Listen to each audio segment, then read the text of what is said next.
যে পালা বদলের পর থেকে আমরা দেখছি তৃণমূলে গৃহদাহ চলছে, আর তৃণমূলে গৃহদাহের মধ্যেই আরো একলা মমতা। অখিলেশের পাশে দাঁড়ালেও, অখিলেশ যাদব পাশে দাঁড়ালেও সরব সপারি আরেক নেতা মমতা জামানাকে তুলোধনা কিরণময় নন্দের। তৃণমূল জামানায় বাংলায় অপশাসনের নজির বলে তোপ দেখেছেন তিনি।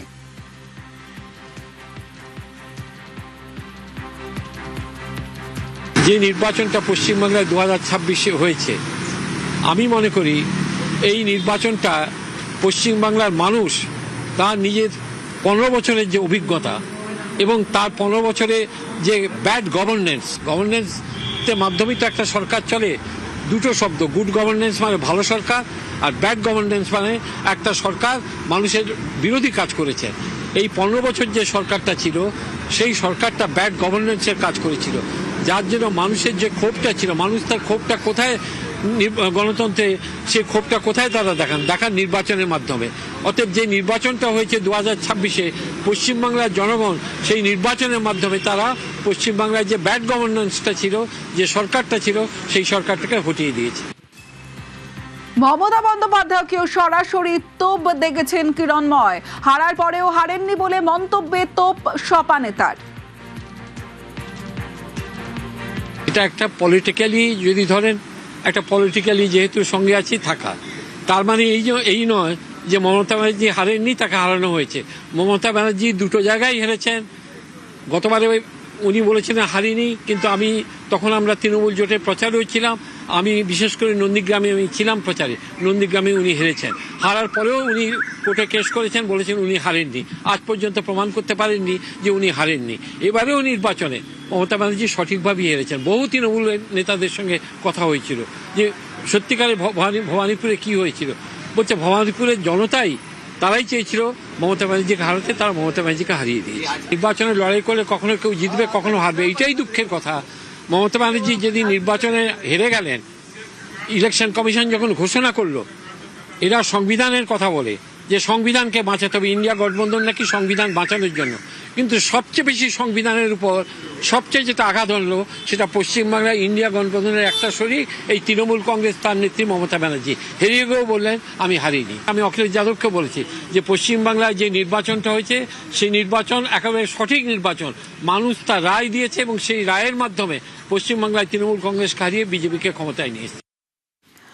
আমার সঙ্গে আবির রয়েছে। আবির, সমাজবাদী পার্টির ন্যাশনাল ভাইস প্রেসিডেন্ট কিরণময় নন্দের এই যে মন্তব্য, এই মন্তব্যকে কি হিসেবে ধরা হবে? ব্যক্তিগত না এখানে দলের সমর্থন রয়েছে?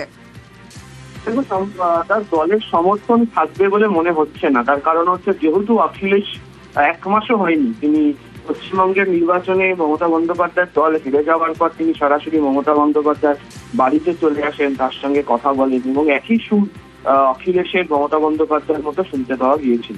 পরবর্তী সময় যখন দেখলাম INBI এর বৈঠক হলো, সেই বৈঠকেও অখিলেশকে দেখতে পাওয়া গিয়েছে মমতা বন্দ্যোপাধ্যায়, অভিষেক বন্দ্যোপাধ্যায়ের সঙ্গে কথা বলতে, এবং সাম্প্রতিক সময় বেশ কতগুলো ঘটনার ক্ষেত্রে অখিলেশের যে সমর্থনের সুর লক্ষ্য করতে পারা গেছে।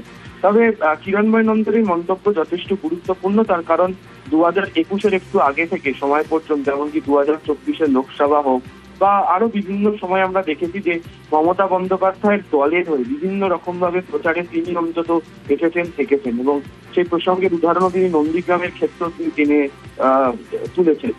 এই ক্ষেত্রে দাঁড়িয়ে তার বক্তব্যকে ব্যক্তিগতভাবেই দেখতে হবে, তবে অত্যন্ত গুরুত্বপূর্ণ, তার কারণ যতই ব্যক্তিগত মন্তব্য করাও তিনি একটি রাজনৈতিক দলের শীর্ষ পদে রয়েছেন এবং পশ্চিমবঙ্গের রাজনীতিতেও তিনি বিরোধী শাসক এবং একটি মন্ত্রী হিসাবে তিনি কাজ করেছেন। রাজনৈতিক দিক থেকে তিনি যথেষ্ট এই কথা বিষয়গুলি সম্পর্কে অবহিত।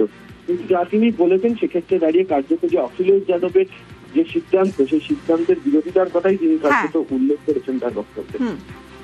বেশ।